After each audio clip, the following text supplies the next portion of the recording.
For the love of all that is holy, please get your kids out of these schools because they're going to be indoctrinated with psychotic, fringe, cult-like beliefs and literal racist ideology.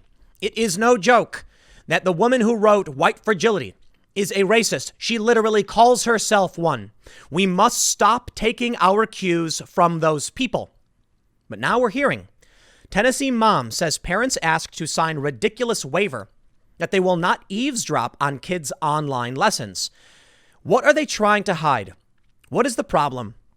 Why won't they let us sit in? A mom tells Fox and Friends Weekend. We know what they're doing. They're indoctrinating your kids. And if you find out, oh no, you'll pull your kids out. Well, this needs to be spread around. Please, you guys, you need to tell people about this. Take a look at this.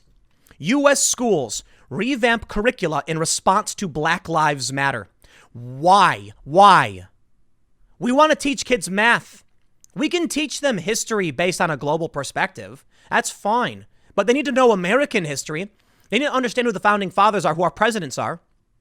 No, they're not doing that. They're lying to kids and making these kids unhinged and indoctrinating them. We're not supposed to have religion in schools, man. But this is what they're doing. They just pretend like it's not a religion, but it is. Please get your kids out of these things. Look at this.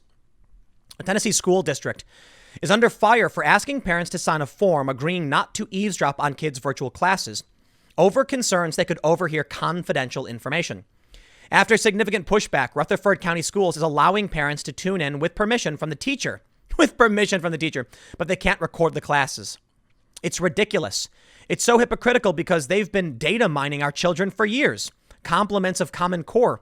Lori Cardozo-Moore, founder of Proclaiming Justice to the Nation, said on Fox and Friends Weekend. What are they trying to hide? What is the problem? Why won't they let us sit in? The homeschool mom of 5 asked. Obviously, because they are teaching our children propaganda that they should not be teaching. They are trying to socialize our children. Okay, hold on. They are literally trying to socialize your children. I don't think it means what she thinks it means. They're trying to manipulate your kids. Social engineer, maybe. She added, we have had a major problem in education, not just here in Tennessee, but across the country, where they are indoctrinating our children with propaganda. Cardozo-Moore questioned why the school would encourage parents to snitch on one another and what would happen if a parent violates the waiver. Does that mean somebody from the school district is going to knock on my door and pull my kid out of my home, his virtual classroom? Or is it going to be my tax dollars that fund my child's public education? My child won't get to participate in education because of it?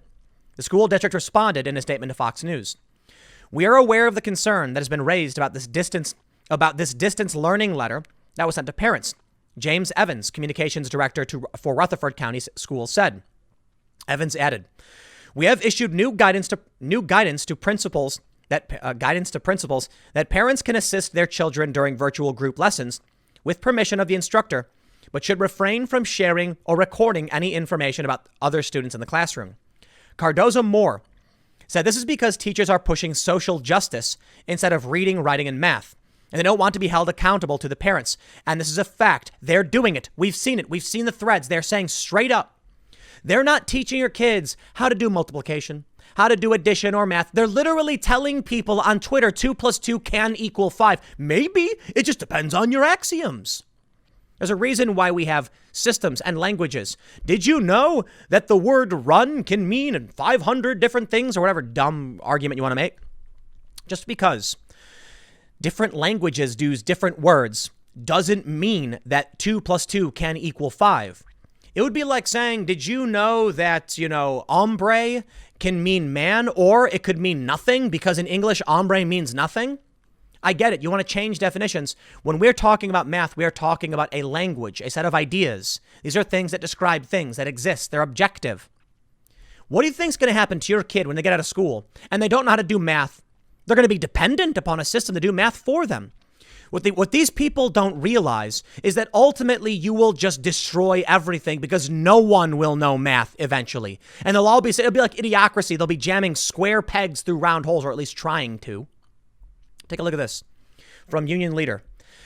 John Marshall keeps a picture of Breonna Taylor in his office at the headquarters of Kentucky's largest school district. A visual reminder, he says, of the need for curriculum changes that better honor and focus on Black stories. What? Taylor, a black emergency medical technician. We know the story. They say no criminal charges. For educators in Jefferson County and across the U.S., the deaths have jump-started demands for teaching materials and practices that help black students better understand their history and place in the country. After a summer of teacher workshops focused on updating curricula, millions of students will return to U.S. classrooms in coming weeks, virtually or in person, that focus more on black history and experiences, according to interviews with teachers, officials, publishers, and others. I have no problem if you want to say something like Christopher Columbus did not discover America. In fact, he landed in the Bahamas. Yeah, that's just true. And the reason why he didn't discover America is because people were already here. So we don't know who discovered America. It was a long time ago. You can make that point. But there's a reason why we teach European history, because our country was founded based on emigration from Europe to the United States. By all means, you can say Christopher Columbus didn't discover America. Leif Erikson did. In fact, he was here a long time ago. But there were literally people here before. I have no problem talking about that. That I think is fine. And then you say, for us in the country that was built, here's what happened. I have no problem talking about indigenous history and black history and all that stuff. I think those things are great. That's not what they're doing. All of this is a disguise. It's a trick. What they're really saying is that they're really pushing social justice, a fringe white supremacist ideology masked as anti-racism when it quite literally is racism. And they are telling us this. These people are overt white supremacists. I say overt because they're telling you. Robin DiAngelo wrote a book where she said she's uncomfortable around black people. She's an avowed racist. That is not. I had Brandon Struck on the podcast and he brought this up and he says, that's not normal. You're not supposed to, that's racism. You're a racist. She knows. She said she is. And she has convinced these well-to-do liberals to take her white supremacist ideology and infect our schools. They want your kids to be racists. They're trying to turn back the clock. They are reactionaries. They hate the fact that real civil rights won in this country. They're not just doing it in schools. I'll mention this a million times. They're doing it in California. They're repealing civil rights law.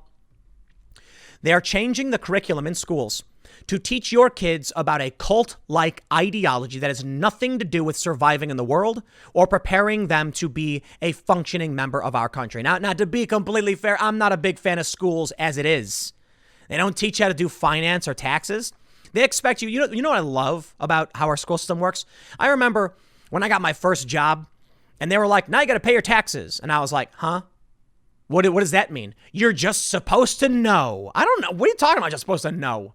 I mean, I'm supposed to know what H&R Block is? Nobody at school taught that. At least in my school, they were crummy. Trash. Well, now it's going to be even worse.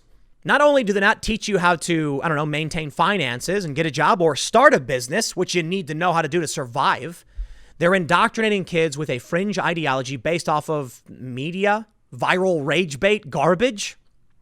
Here's what we need to do. When you start freshman year, there should be starting a business class, or senior year of high school. Like, here's how you form an LLC. Here's how you file the paperwork to start your own company, to start a business. Here's how you secure loans. These are things you need to do if you want to be independent and survive, but they're not fostering independence. And this is what I often say. What does it mean to be on the left? It means you're in favor of social programs, like the government. We pool our resources together. We help people. I am, in fact. Not this, though.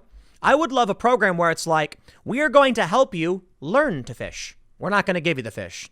We're going to put you in a school that teaches you how to start a business so that you take care of yourself.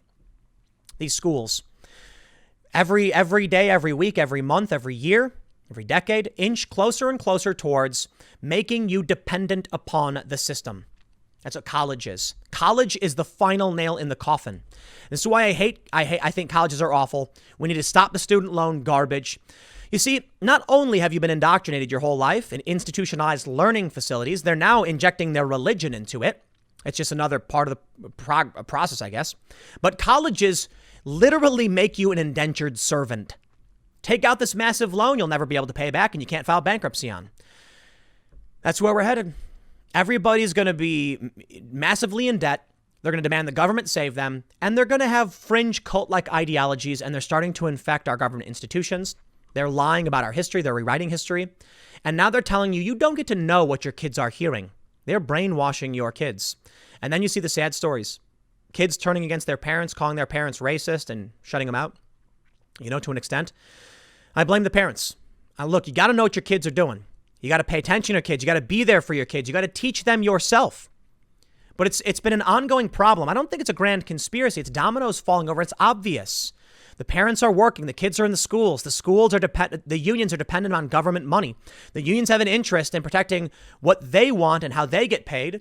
And because they work for the government, where they have there's no hard requirement on deliverables, they're more likely to start falling towards the left and supporting government programs and demanding weird social justice issues.